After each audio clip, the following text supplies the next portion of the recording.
Hello, hello, and welcome to ohmTown Daily News Show, powered by ohmTown.com. Today is April 14th, 2024. It's Season 3, Episode 105. The rundown today is Mars ripples, pay to improve health, pointing in the right direction, statue head unearthed, TSA found what now? Squatting over Gordon Ramsay, Chinese EV export boom, open world Black Panther, country looks at bank accounts, and Game of Thrones is from 2011. That and more.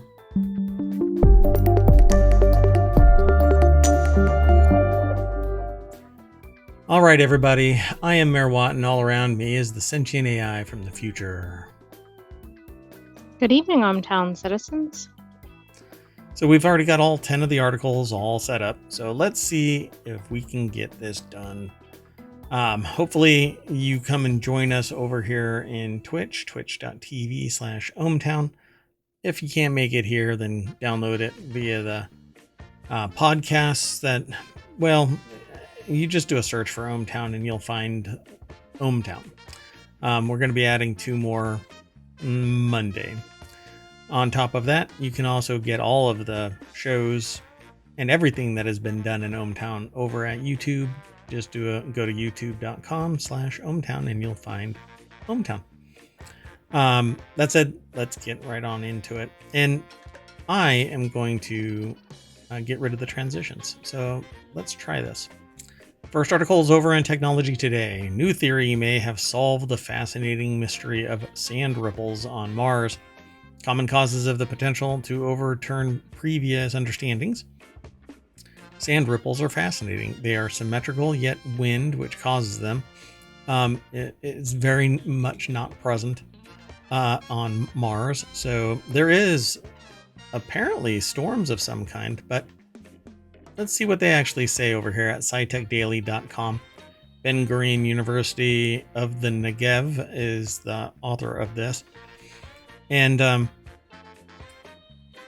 it says here that what if one unified theory could explain their formation on Mars on 2 different planets of our solar system? That is what Ben Gurion University of the Negev physicist Professor Yezi Hizak and Professor Itzhak Katra and their colleagues from Denmark, Germany, Italy, China, and the US contend in a cover article in Nature Geoscience.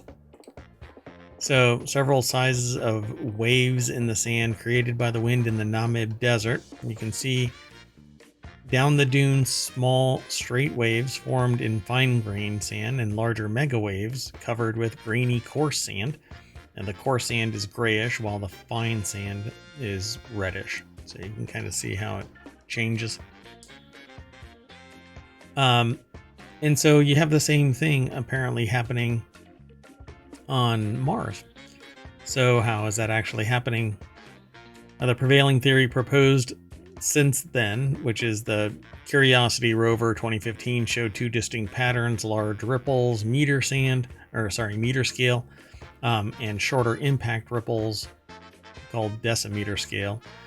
The prevailing theory proposed since then argues that the smaller scale ripples are produced by the impact mechanism of the particles transported by the wind like normal ripples on Earth, and the larger ripples form due to hydrodynamic instability like subaqueous ripples. Furthermore, it was believed that the physical conditions that produce them on Mars could not produce them on Earth. So they're saying experimentally, using a wind tunnel, that such a phenomenon could exist on Earth. We just haven't noticed it yet because we don't know what we should be looking for. So they're imitating Martian sand was not easy because it's finer than sand here on Earth. We can make fine grains of sand. Are you crazy? Anyway. Yeah, I don't see why that's an issue. I do see that we've developed so much of our land that we can't necessarily replicate it in nature. I mean, other than in desert areas, but then that's the natural order of things. You aren't going to be able to do it large scale, so I guess you have to do it in a wind tunnel, which isn't necessarily exactly a replication of natural. But let's throw this over into the chat real quick before I get too far. It says there is much more research, both fieldwork and experimentally, needed to prove our theory, but it is amazing to propose something so radically new in a field that I have been studying for over 20 years, says Professor Uzek. They say the unified theoretical framework that would explain sand ripples on Mars and Earth. At its most basic level, sand ripples on Mars caused by wind look like sand ripples on Earth caused by water. So are they really trying to show that there could be water on Mars? No, I think they're just saying that it can, because of the difference in atmosphere, I think that is going to be their claim. But they're saying that it's done on Mars by wind, but I mean, we see this similar thing here on Earth, right? We see these two different patterns, but this is kind of filtering. The lighter material falls up here and the heavier material falls down here. And that's how you end up with these bigger ridges versus the smaller ones. But they say waves received in the wind tunnel of Ben Gurion University of the Negev with glass balls with a diameter of 90 microns. Two scales of waves can be seen in the image: small waves with a wavelength of centimeters and large waves with a wavelength of about 10 centimeters resemble waves due to the flow of water. But this is a wind tunnel. Okay. So yeah, they're basically saying that what's happening on Mars is caused by wind. This, though, is in the Namib Desert. So I'm not really sure that this is revolutionary, because I'm not sure that it is either. I mean, what they're seeing, we see it in wind-driven separation of particles in the desert here on Earth. Why wouldn't we see it on Mars? I mean, maybe they're just trying to show, okay, what we think is what we're seeing is most likely caused by wind. Interesting. Okay. Yep. It's an interesting article. If you want to go over and check it out, go for it. Let's go to the next article. This next article is in Technology Today. Can $14 a week improve your heart health? Surprising study results. Gaining rewards or modest financial incentives motivates individuals to increase their physical activity levels. Incentives like gaining points or earning small monetary rewards motivated individuals. So the article is over at SciTech Daily, and it's titled, Can $14 a week improve heart health? Surprising study results. American College of Cardiology is the author of this. Again, it's over at SciTech Daily.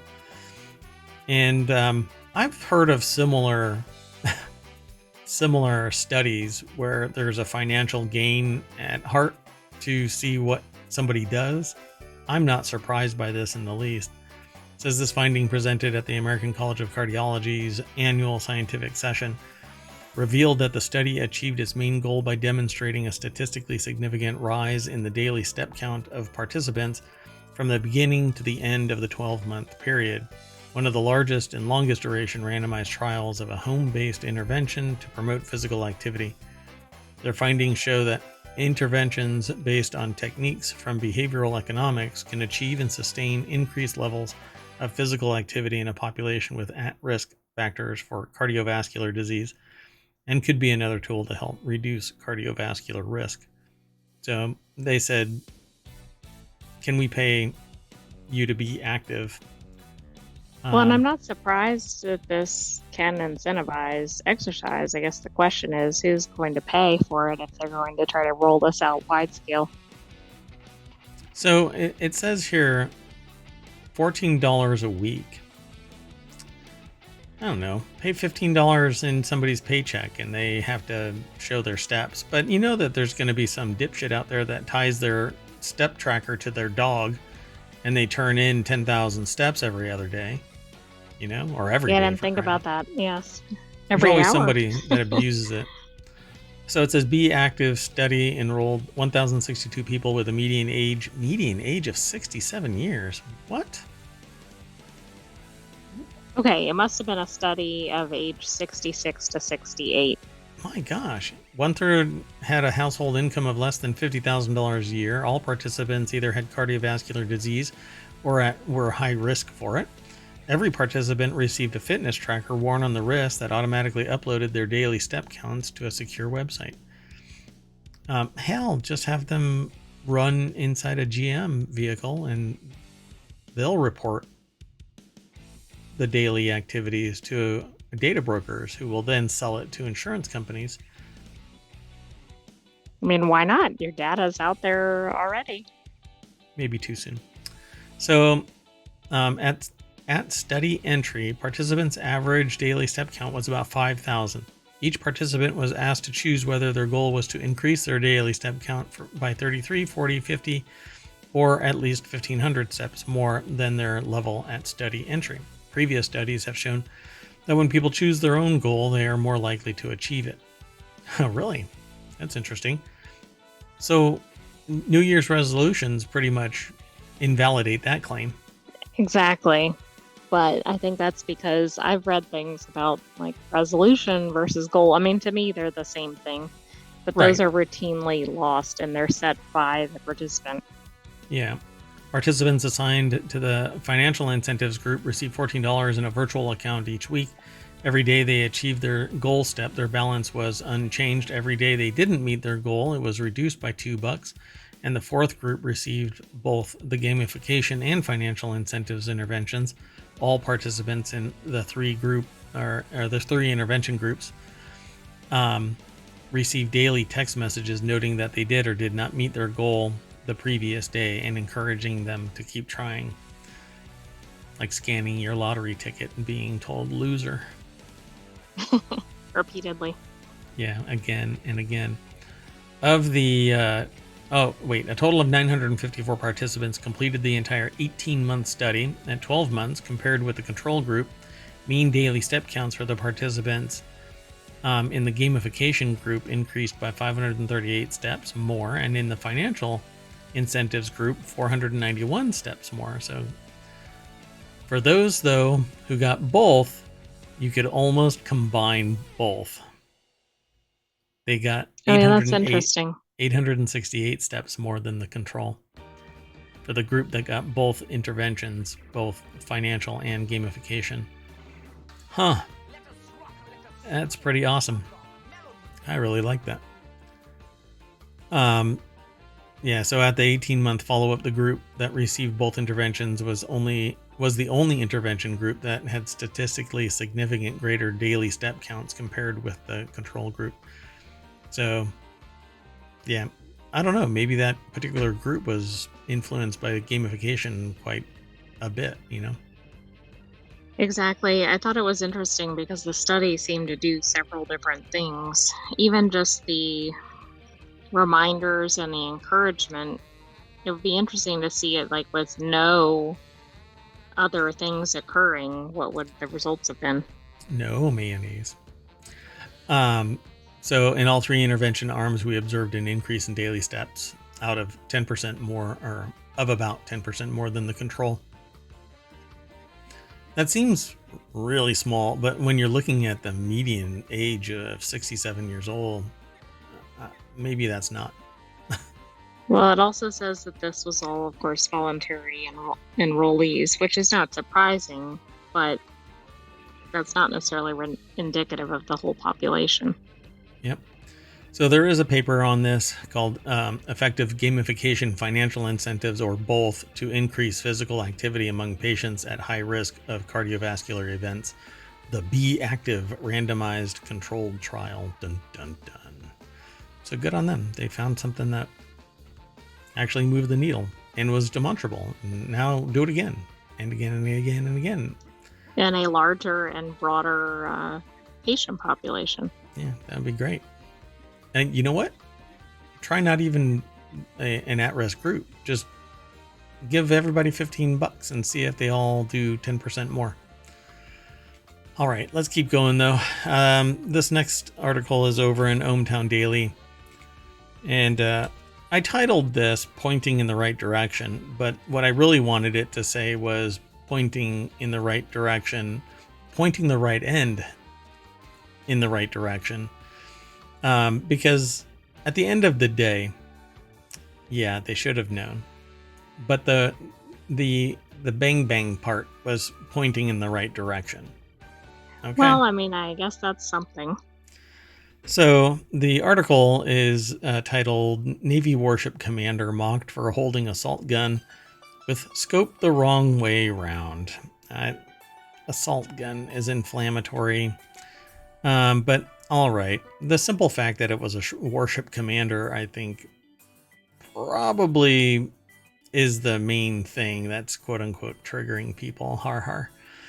The U.S. Navy's been criticized for posting a picture of a sailor firing a rifle with a rifle scope on backwards. The sailor, Commander Cameron Yaste, had been firing at a naval target balloon. The Navy acknowledged the error and removed the picture. They should really have fixed it.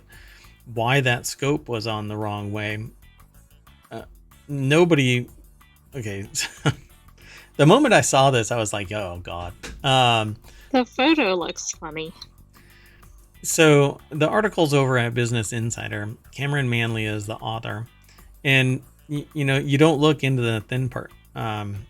So this should have been flipped the other way around. And if they are actually looking through the scope, then that cap would be open too. So it's kind of wonky. And anybody who was firing this should have seen that.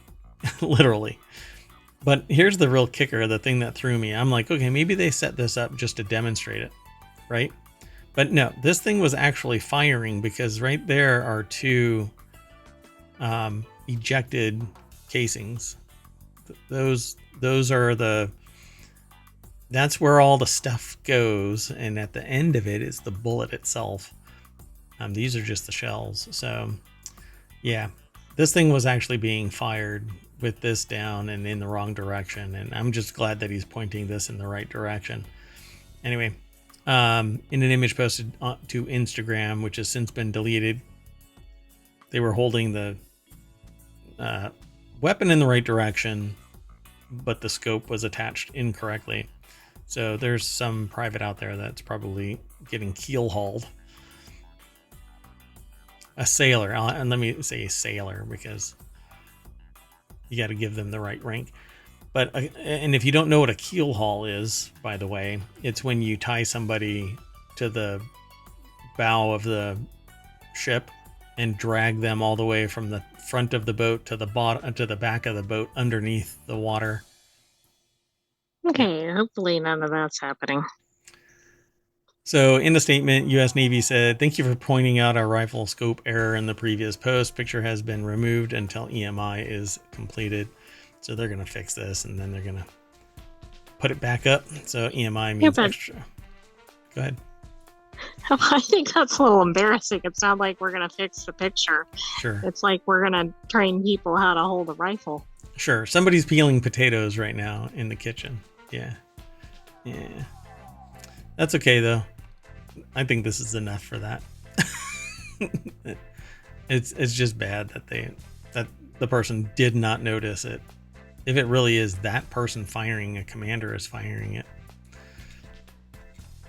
They're probably just pissed that they were put in that situation.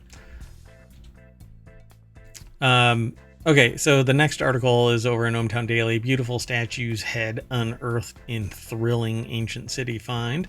The head, which dates back to... How do they know it's a beautiful statue if the rest of it's underground? I don't know. Maybe they actually got all of it. Yeah, it could be like a Cthulhu-esque kind of statue under there with a human head. It's thought to depict Greco-Roman god Apollo.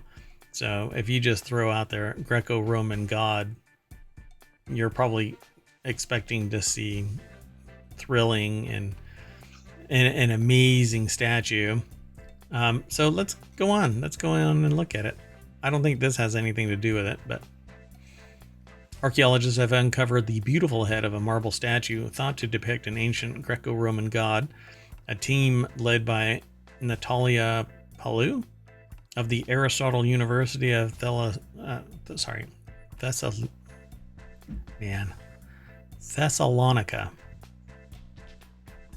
I should know this because of Greek history, but anyway. Found the artifact, which is around 1800 years old, during excavations in the ancient city of Philippi in northeastern Greece. The country's Ministry of Culture said in a press release. I guess that's the head. So now the head is beautiful, not necessarily the statue. Yep. Interesting. So with the establishment of the Roman Empire in the region following the Battle of Philippi in 42 BC, the city developed to resemble a small Rome in terms of layout and architecture. Later, Philippi became an important center of the early Christian faith following the visits of Apostle Paul around AD 49 to 50. Is there more? Yeah, there is more. Oh, it's a UNESCO site I think I saw as you scrolled by. Yeah, so they say here the ruins of the ancient city were classified as a UNESCO World Heritage Site in 2016, in large part thanks to the exceptional Roman architecture and its importance to early Christianity. The University Excavation Project at Philippi is a long-running affair, having begun in the 1960s. But starting from 2021, archaeologists began working systematically in an area at the juncture of the city's two major streets. That's a pretty long-running excavation. I mean, you could have like generations of researchers as part of this project, right? Like your grandparents started on it, then the parent, then the child. And I would not be surprised if that has been taking place because it's over 60 years. So during last year's excavation season, Tansis said the team unearthed another very interesting find, the head of a statue almost likely depicting Apollo, one of the most widely revered and influential of the Greco-Roman gods. The beautiful head belongs to a bearded male figure with a wreath of laurel leaves, according to the Greek Ministry of Culture. So I guess that's the picture up there. So I suspect that's a big deal to find a statue of Apollo, but I don't know if there were multiples of it. Yeah, I'm not sure to what degree. The moment of the discovery was thrilling on both occasions. Students taking part in the excavation, it is, after all, an educational excavation, were really enthusiastic. We believe that even though these are moments of special importance for us too, sharing them with our students adds to the thrill. Dun, dun, dun. Let's keep going. This next article is over in Mobile. TSA found more than 1,500 guns. I'll be able to finish this sentence. Guns at checkpoints this year, and a very high percentage were loaded. So the article's from Nexstar.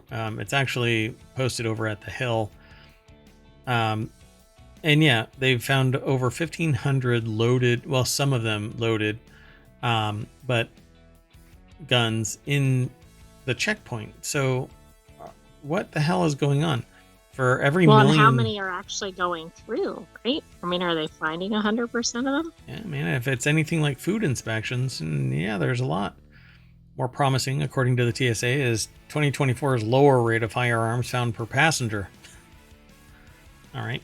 In the first quarter of 2023, the TSA said 7.9 guns were detected for every million passengers traveling, while only 7.3 firearms were intercepted for every million passengers in 2024. Yay, fractionals. Why are there 1,500 guns? Exactly. Why are there any? That's in the first quarter. So I don't... So that's going to be what? 6,000 per year, roughly? Yeah. Pretty insane. The article is over at The Hill. Michael Bartiromo is the author. There might be a video, but I'm moving on. Let's see. No, you can't play it down here either.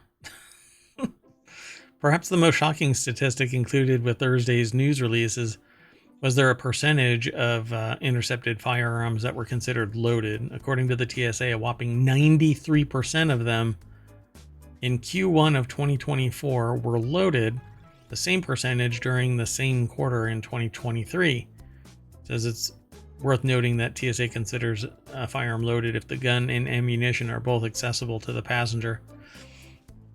Yeah, okay. I mean, if it's in a case and there's, you know what I'm saying? Right. Do they really have to define loaded for us? I think if the ammunition is there, that's significant. What a weird fine denomination. Potential fines up to $13,910. Right. I mean, who defined that? Do you think it was one of those where there was a dispute in what the penalty level would be and that was the compromise amount? Weird. I can't believe I just yawned live. No, not on audio either. Wow. Sorry about that.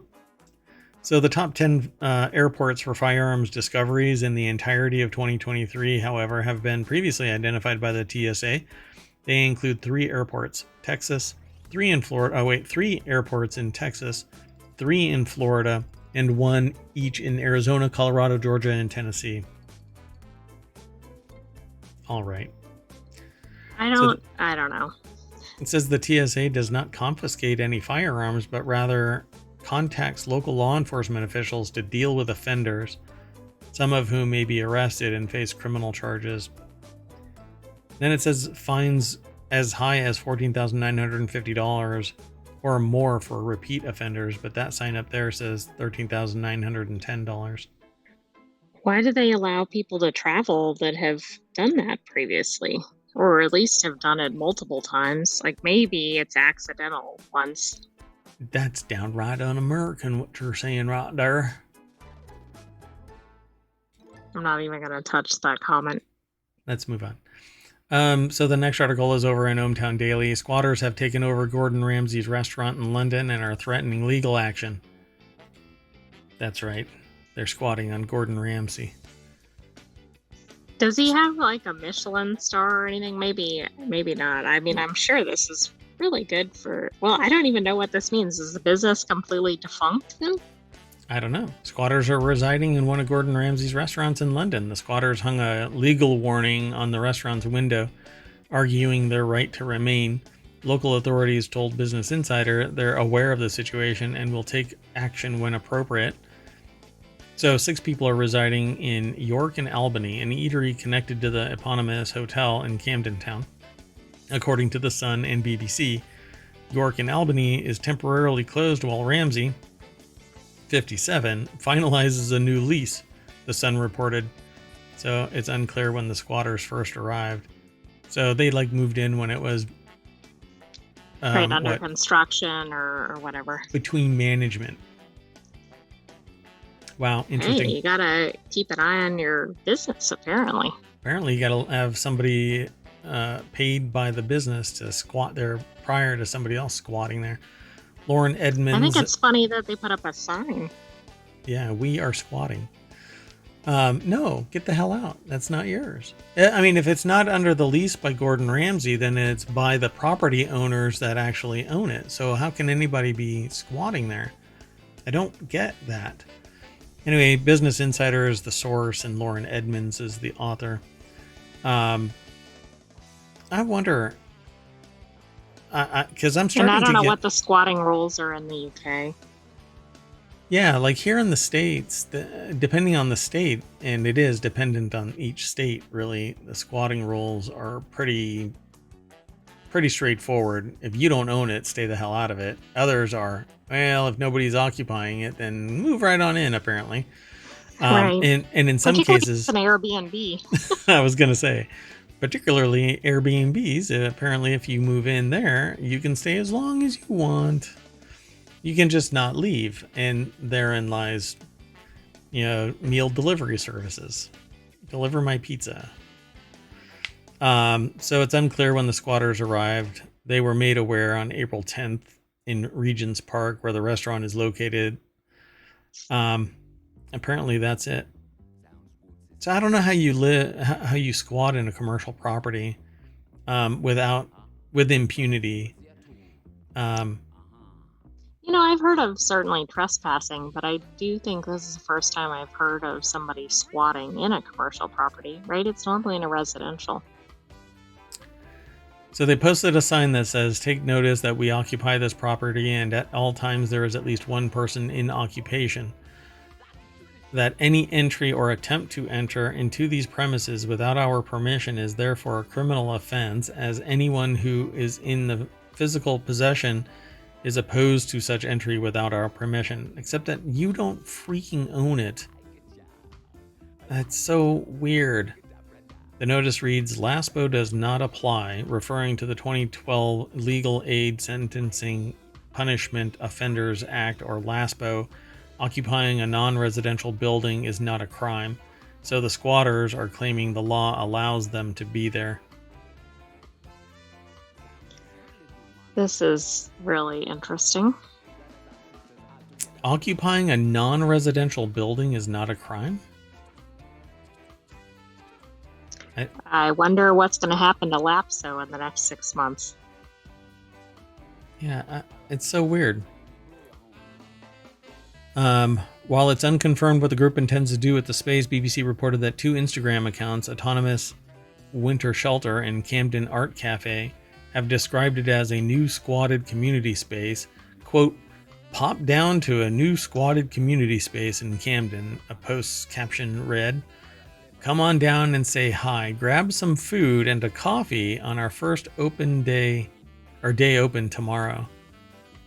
If you're operating, is really fascinating. Yeah. Wow, it's so weird.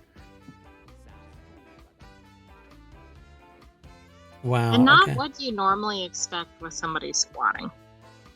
Yeah, Ramsay became attached to the property in 2007 when director Gary Love leased it to him for a 25-year term with a yearly rent of £640,000, or about $797,000, the outlet reports. Ramsay tried to get out of the lease in 2015 but lost the legal battle.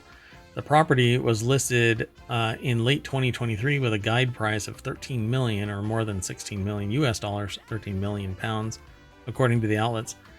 So 2007, that would make it what, 2032 by the time the lease is supposed to end, and Ramsay's been trying to get out of it since 2015. Right, only 8 years into it. Yeah, so it is definitely still it's still leased by Ramsay, even if he isn't paying for it. So it isn't abandoned. It isn't open for right. I mean, squatting. that's the other thing. It's not like a paid off property or property without a building or something. Interesting. So they say Business Insider has other stuff. Other stories about squatters have made headlines this year. In New York City, a couple cannot move into the $2 million home they purchased because of a squatter who refuses to vacate the property. The couple sued the squatter to evict, but he countersued for harassment. What the hell? I mean, this is like when robbers sue for injuries on the robbed premises. Yep. Outlets reported later that month that squatters had lived in a Beverly Hills mansion for 5 months. The group was evicted, but they did not face any criminal charges. Wow. I mean, they're hitting the high real estate markets too. Yeah, the stones on these people. It's amazing. Well, I guess it is a Gordon Ramsay, property. I thought that maybe he had been abandoned, but if the lease is still being enforced, no, right. It's not something that's abandoned. He's just not there daily. Oh my gosh. What? I'm thinking if they're serving food and everything, maybe he could go after them for diminishing his trademark or something. Because if people go to the location thinking it's a Gordon Ramsay restaurant, I don't know. Yeah. Wow. The squat is a 2-star Michelin affair. Wow, that's amazing. Sign me up. Wait, we have to reserve a spot? A week in advance? My God. I don't know. Put that much effort elsewhere there, folks. Okay, so the next article is over on 4-Wheel Tech. China EV boom fuels surge in demand for new car-carrying ships. I see nothing good coming from this. The article is actually over at autoblog.com. It's from Reuters. The deck statement says orders from the country will more than double the total fleet, but the problem is that these cars are actually stacking up in various places, not being sold. Exactly. So why do we need more of them being shipped around? Plus, we know we have problems with current shipping. Yeah, we've actually talked about this previously here in ohmTown. It says with price squeezing competition, cost-conscious consumers, and a sluggish economy, automakers have ramped up expansion into markets where the vehicles command higher prices than at home. Last year, China overtook Japan as the biggest auto exporter. BYD alone exported over 240,000 cars in 2023, about 8% of its global sales, and plans to export up to 400,000 this year. Foreign peers such as Tesla and Volkswagen have also expanded production in China for export to take advantage of the country's cost-effective supply chain. Yeah, you mean managed economy. Rising shipping costs and local government support have persuaded automakers to buy ships themselves. By the end of 2023, the daily rate to charter a 6,500 vehicle carrier reached $115,000. That's the daily rate. Whoa. Yeah, and more than 7 times the rate in 2019. Showed data from shipping consultancy Clarkson. So, wow, that's pretty amazing. It says there remain some niches where a market probably hasn't saturated, but as cargo ships go. That's about $42 million annually, by the way.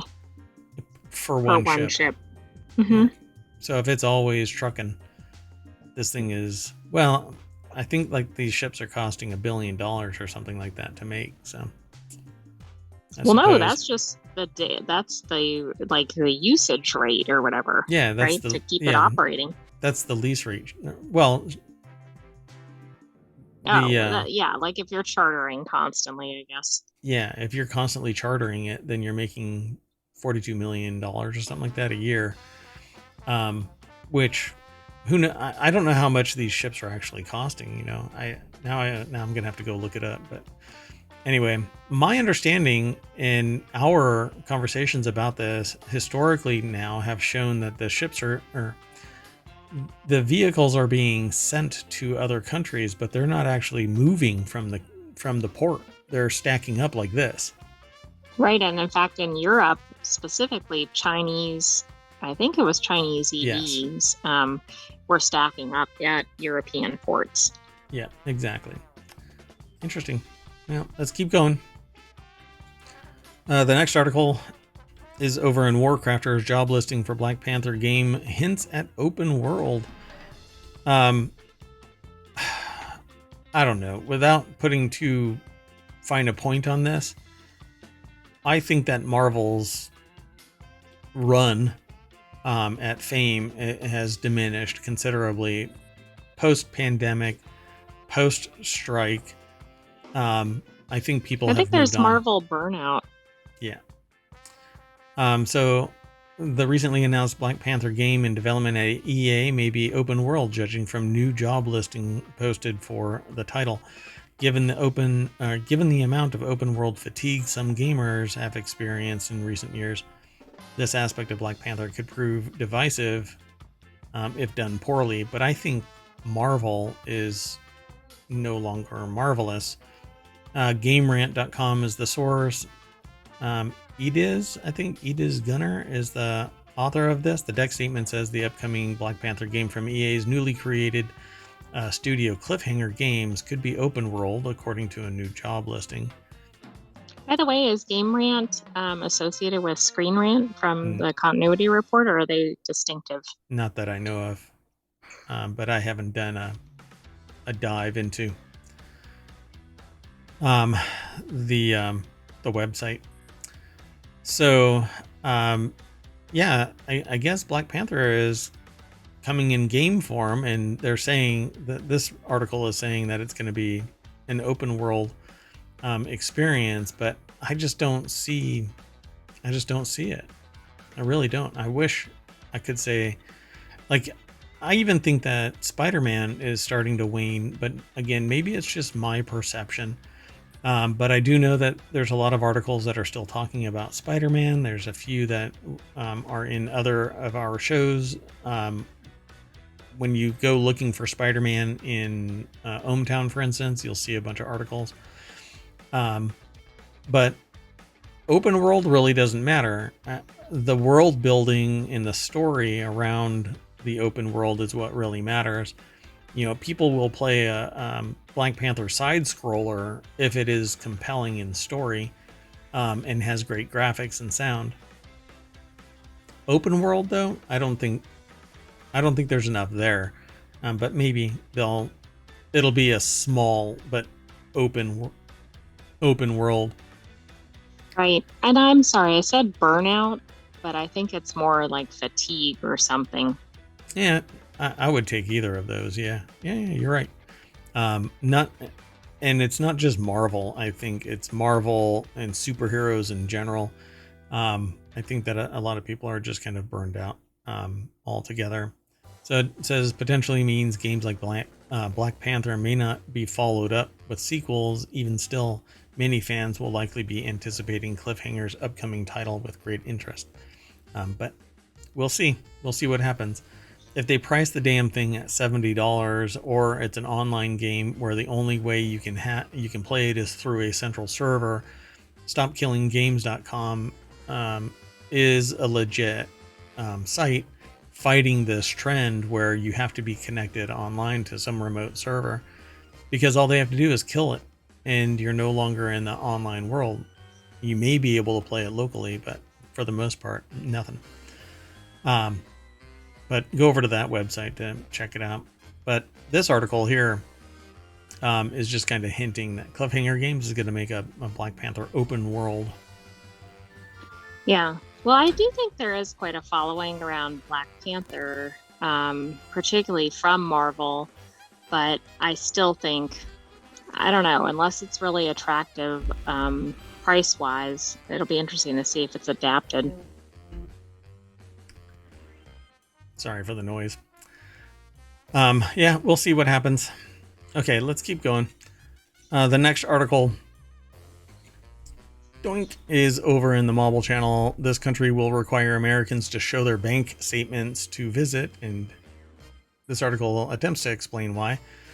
To which I say, I guess I'm not going to be going there.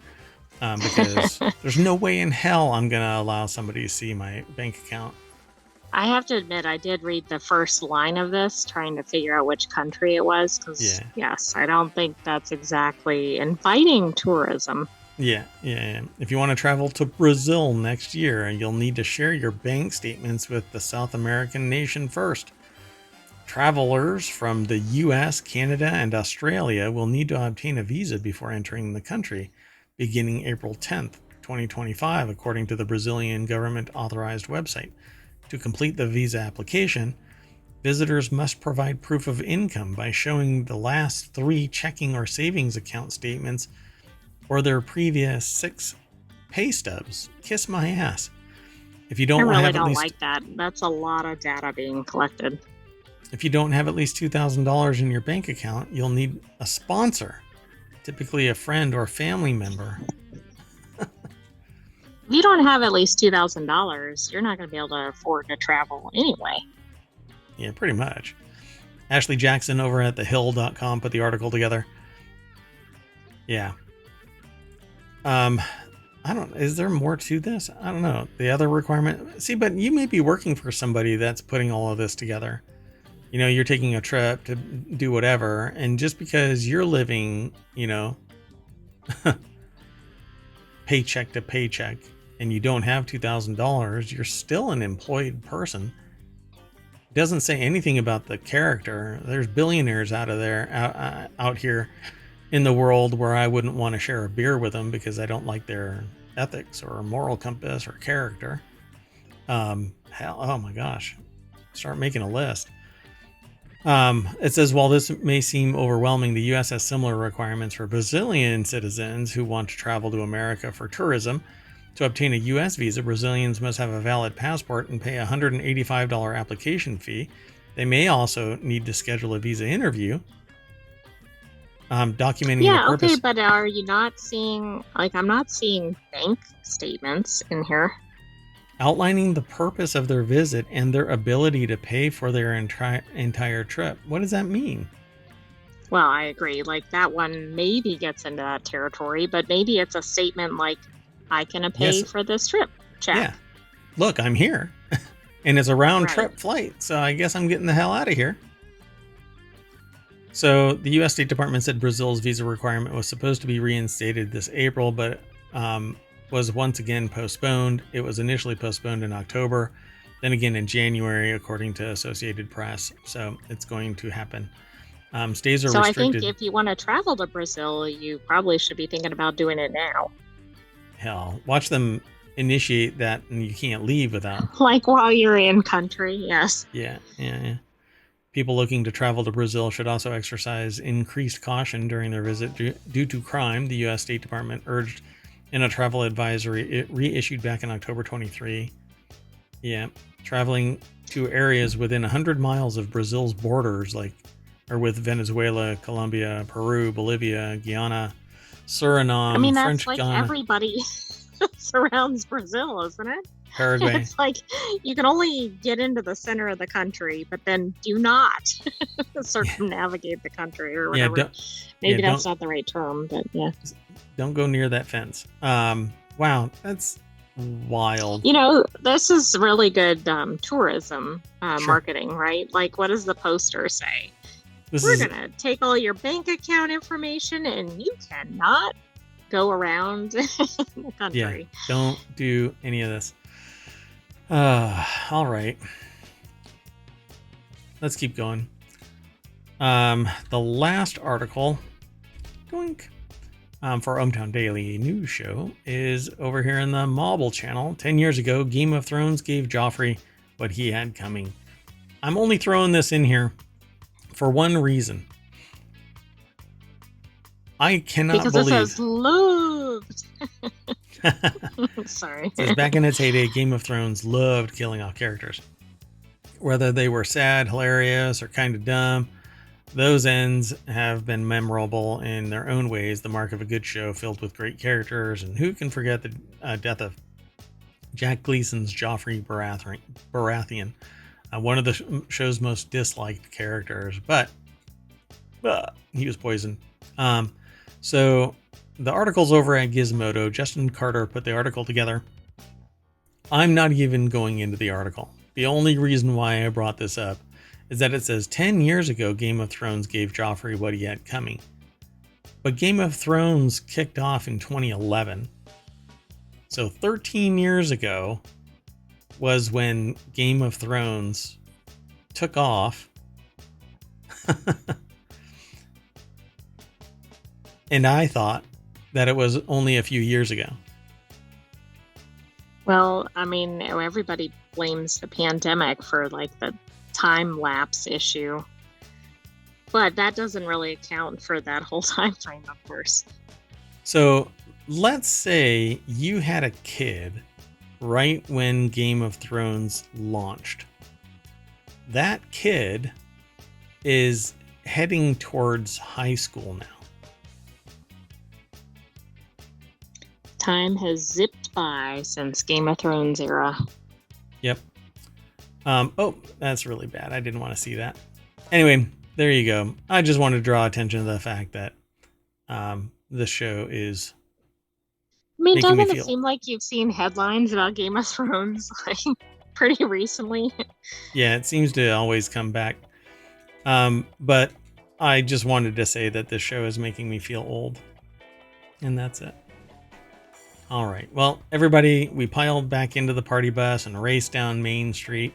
I'd refresh this, but things are really questionable on the front page. There's a lot of stuff going on with, I don't know, everything. It's just, I don't know. I'm going to have to start filtering stuff, and I don't even like doing that.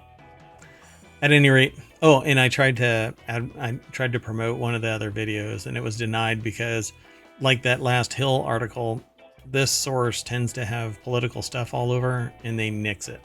And I think it's really stupid that incidental political names, It just wasn't even names. one of the right. It wasn't even an article that was featured. Yeah, I don't even talk about it on the show. I don't talk about about politics on the show. I may crack a joke, but apparently that is verboten. Anyway, we're done. At least for ohmTown Daily News Show today. We do have a show right after this one, so be sure to stick around. We'll probably start it, as soon as possible. I have to reset. So with that in mind, I am Mayor Watt, and around me is the sentient AI about to say bye. Bye-bye, ohmTown citizens. Come back shortly. We have 3 more shows for you. Oh my goodness, 3 more. Okay, I can do this.